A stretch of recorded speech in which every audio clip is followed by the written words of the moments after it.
President Cyril Ramaphosa has signed into law the General Intelligence Laws Amendment Bill, which is designed to reform South Africa's intelligence services to improve oversight and accountability. The law addresses concerns about bulk interception by intelligence services of internet traffic entering or leaving South Africa. It introduces new measures, including authorisation within the intelligence services, as well as court reviews of such interception. The bill also provides for the administration, financial management and expenditure of the intelligence service entities to be within the ambit of the oversight of the Joint Standing Committee on Intelligence. Presidential spokesperson Vincent Magwenya elaborates. Among other reforms, the Amendment Act establishes two separate departments, replacing the State Security Agency as a national government department. The new departments are the Foreign Intelligence Service, which shall be responsible for foreign intelligence gathering so as to identify opportunities and threats to national security.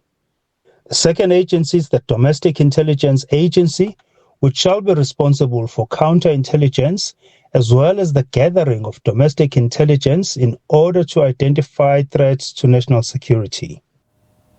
To unpack this a bit more further for us, we're now joined by security strategist Andy Mashaile. He joins us now via our video link. Andy, thank you so much for your time this evening here on SABC News. Let's firstly get your reaction when it comes to the signing of the General Intelligence Laws Amendment Bill today.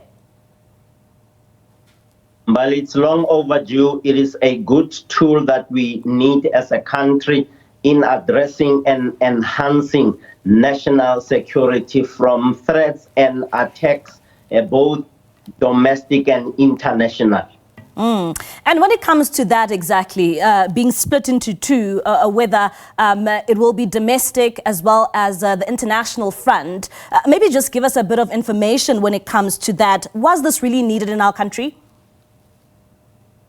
This is definitely needed, Mbali. You don't want to overload a minister with a foreign intelligence service gathering of foreign intelligence, loading onto that minister or loading onto that department also the responsibility of domestic intelligence, counterintelligence and intelligence gathering in the country. You want a specific focus so that or a specific focus on a particular target. In this instance, your foreign intelligence services, you want proper accountability, you want to set targets, you want goals to be achieved, you want to be able to do performance assessment and determine if that department is really worth the cost or worth the spend that the president and the country would have focused on.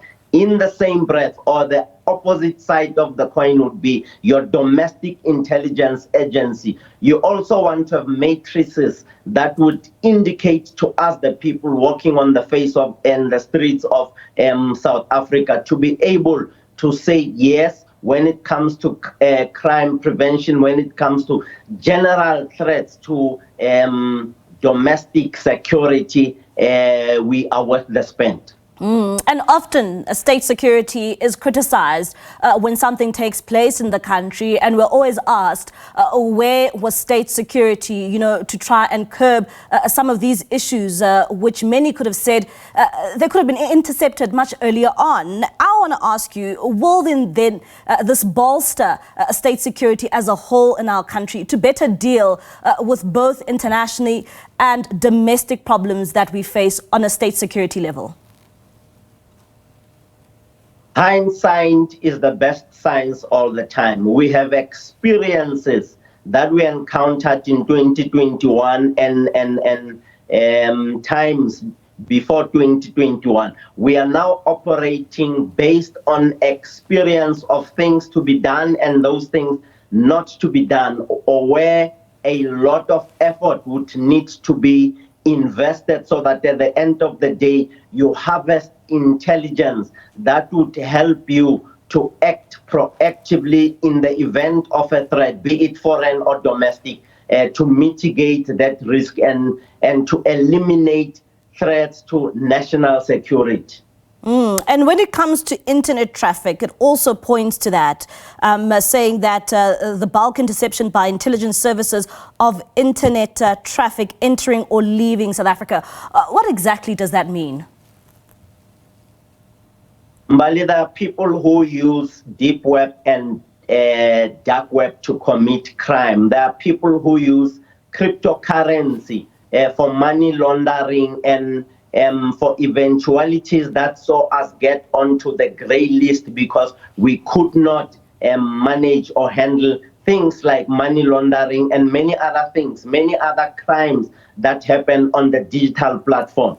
Amongst others would be communication of foreign nationals who might be here being members of sleeper cells of terrorist organization who would be in a position to can communicate back to the organizations the state of security in our country.